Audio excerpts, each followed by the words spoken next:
Assalamualaikum warahmatullahi wabarakatuh. Halo adik-adik dari SMA Negeri 1 Terbagi Besar. Kami dari kelompok 69 KKN Institut Teknologi Sumatera. Hari ini kami akan memberikan video pembelajaran tentang biologi. Materi yang akan kami sampaikan adalah tentang perubahan lingkungan. Jadi, simak videonya sampai habis ya.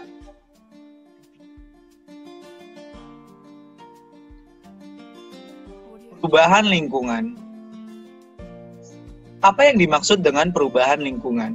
Perubahan lingkungan adalah suatu kondisi di mana lingkungan mengalami penurunan kualitas. Makhluk hidup seperti manusia, hewan, dan tumbuhan sangat bergantung kepada lingkungan. Apabila lingkungannya tersebut mengalami penurunan, maka aktivitas manusia tersebut juga akan berkurang, di mana lingkungan sangat mempengaruhi terhadap aktivitas-aktivitas makhluk hidup di dalamnya.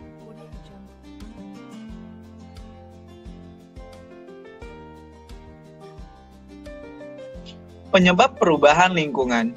Lingkungan dapat berubah diakibatkan oleh beberapa faktor. Faktor yang pertama adalah faktor alami, dan yang kedua itu adalah faktor kegiatan manusia.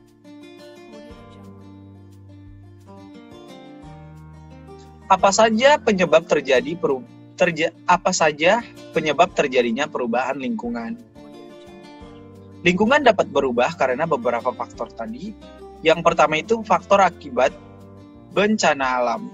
Beberapa bencana alam dapat menyebabkan perubahan lingkungan, seperti tsunami,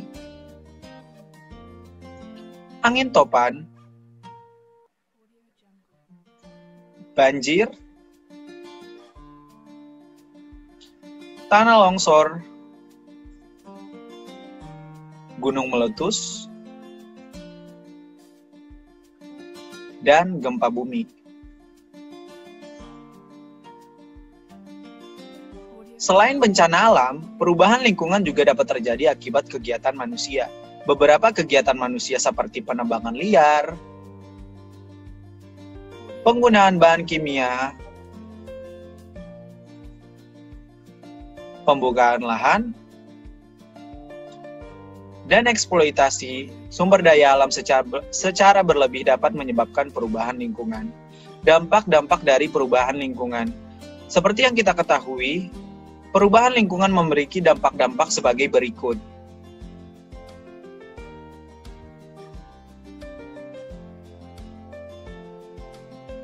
Dampak yang pertama adalah berkurangnya biodiversitas makhluk hidup atau keanekaragaman hayati yang terjadi di dalam lingkungan.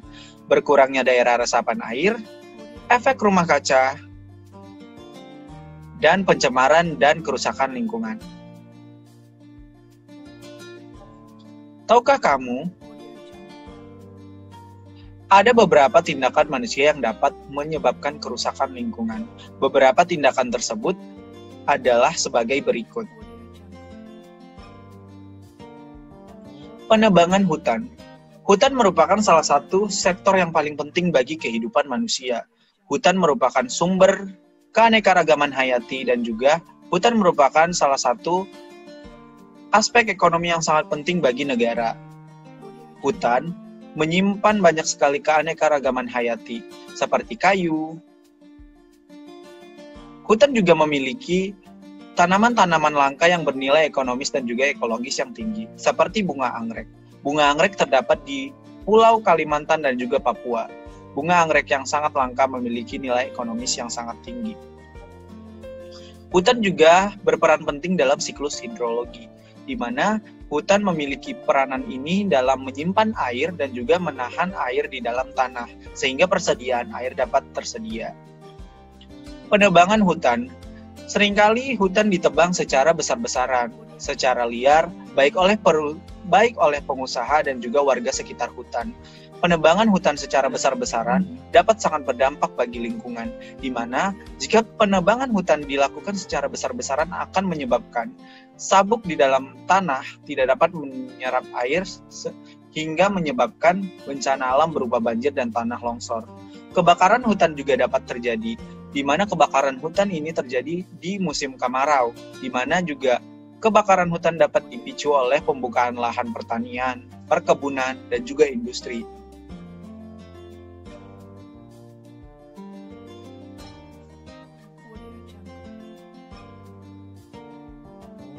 Kebakaran hutan juga dapat menyebabkan beberapa kerugian bagi negara, seperti kebakaran hutan dapat menghasilkan polusi udara, di mana polusi udara ini sangat berpengaruh kepada penerbangan. Dan juga polusi udara juga dapat mengganggu aktivitas warga sekitar. Dan juga polusi udara dapat menyebabkan infeksi pada saluran pernapasan. Penebangan hutan secara berlebihan oleh pihak-pihak yang tidak bertanggung jawab dan tidak mau mereboisasi atau menanam kembali pohon-pohon yang akan merusak lingkungan. Pemerintah harus bertindak tegas kepada pengusaha maupun warga sekitar yang melakukan penggundulan hutan secara besar-besaran, di mana peran pemerintah sangat penting untuk menjaga kelestarian dari hutan tersebut. Harapannya, pemerintah seperti polisi hutan dapat mengawasi hutan dan menjaga kelestarian hutan.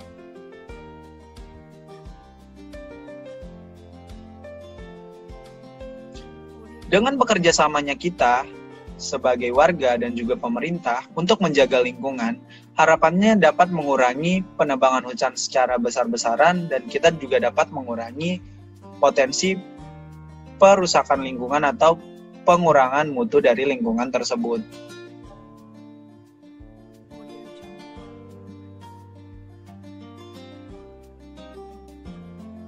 Penggunaan pestisida. Penggunaan pestisida secara berlebih juga dapat berpengaruh kepada lingkungan, di mana pestisida terbuat dari bahan kimia yang sangat berbahaya bagi lingkungan. Penggunaan pestisida secara berlebihan juga dapat merusak unsur hara yang ada di dalam tanah. Penggunaan pestisida ini dapat dikurangi dengan menggunakan hama alami untuk mengusir hama.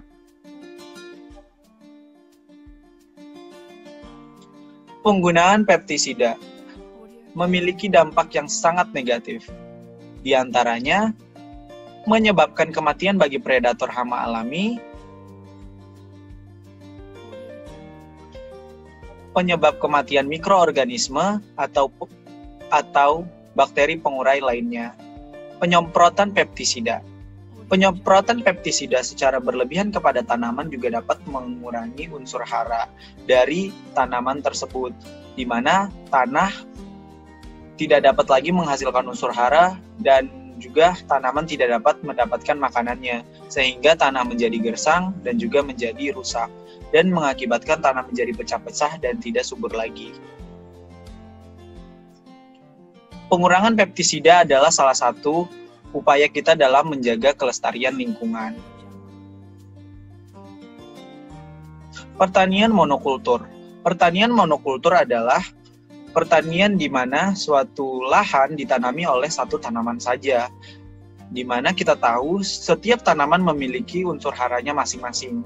Sehingga kalau kita menanam satu tanaman saja dalam satu lahan, maka akan menyebabkan satu unsur hara atau beberapa unsur hara tersebut terambil atau tersedot secara besar-besaran, sehingga unsur hara yang di sana tidak mengalami balancing atau keseimbangan unsur hara yang menyebabkan tanah tersebut menjadi gersang dan juga kehilangan sifat alami dari tanah tersebut. Pemecahan masalah perubahan lingkungan. Pemecahan masalah perubahan lingkungan adalah 1. Mengurangi bepergian jarak dekat dengan menggunakan kendaraan untuk mengurangi polusi udara dan juga menjaga udara tetap bersih. Udara yang bersih akan menyebabkan kita menjadi lebih sehat. 2. Mengurangi pemakaian plastik sekali pakai. Kita ketahui bahwa plastik ini sangat berbahaya bagi kita jika plastik tidak dapat dikontrol penggunaannya. Plastik sangat susah diurai oleh pengurai, sehingga kita harus bijaksana dalam menggunakannya. 3. Mengganti pipet plastik dengan pipet besi. Ini juga salah satu upaya kita dalam menjaga lingkungan, karena pipet plastik juga terbuat dari plastik yang sangat susah diurai. Yang keempat, memisah sampah organik dan non-organik. Pemisahan ini dapat dilakukan untuk mempermudah penguraian oleh sang pengurai untuk sampah organik dan non-organik dapat kita olah kembali dan dapat kita gunakan kembali. Menerapkan 4R, reduce, replace, reuse, dan recycle. Gerakan ini dilakukan untuk mengurangi pengurangan sampah dan juga melestarikan lingkungan. 6. Mengurangi penggunaan tisu dan beralih menggunakan sapu tangan. Seperti yang kita ketahui bahwa tisu terbuat dari serbuk kayu, di mana berasal dari hutan. Jadi kita menggunakan tisu harus bijaksana dan kalau bisa menguranginya dengan menggunakan sapu tangan yang dapat dicuci berkali-kali. Selanjutnya, mengganti penggunaan pestisida kimia dengan predator alami. Seperti yang kita ketahui tadi bahwa pestisida kimia itu mengandung bahan kimia yang sangat merugikan lingkungan, dan kita dapat menggunakan predator alami seperti ular ataupun tikus ataupun hewan lainnya. 8. Melakukan penghijauan dan reboisasi. Melakukan penghijauan dan reboisasi ini juga akan membuka lahan-lahan yang sudah rusak dan kita tanam kembali. 9. Memasang penyaring udara untuk cerobong asap pabrik. Asap pabrik kebanyakan di Indonesia itu tidak pernah memiliki cerobong asap yang steril, sehingga asap-asap yang dihasilkan itu dapat berpengaruh terhadap polusi udara. Yang ke-10, mengolah limbah pabrik sebelum dibuang. Di Indonesia, kebanyakan pabrik tidak dapat bertanggung jawab dengan pengolahan limbahnya, di mana limbah-limbah yang dibuang itu masih merupakan limbah mentahan yang tidak diolah sama sekali dan menyebabkan perubahan lingkungan yang sangat signifikan. 11. Mengutamakan pemakaian sumber daya alternatif.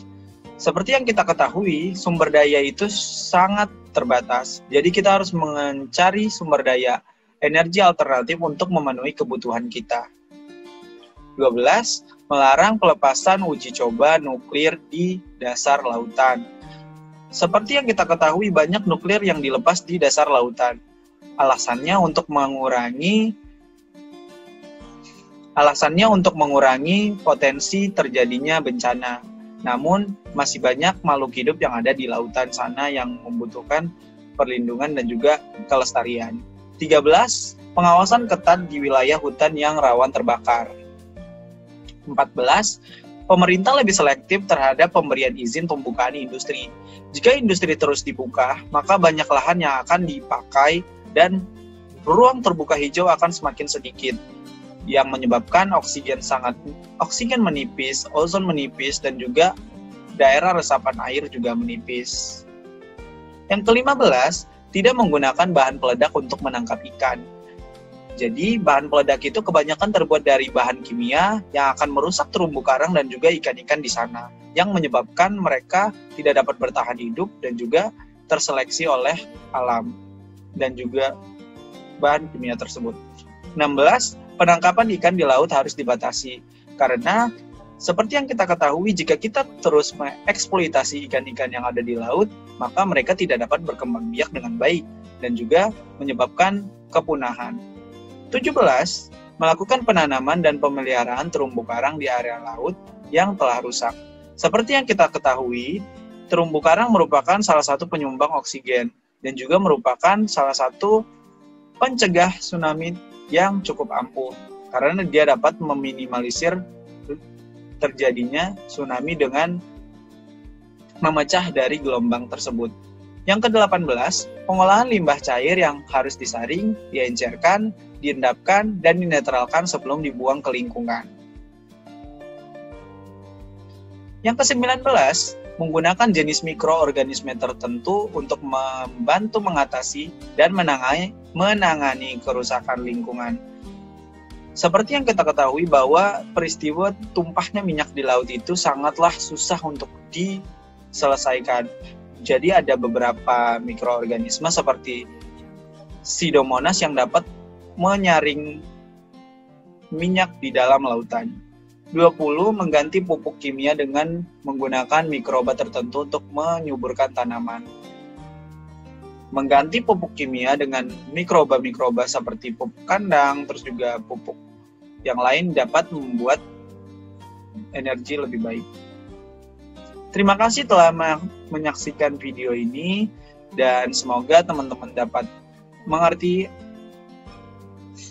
materi yang kami sampaikan dan sampai jumpa.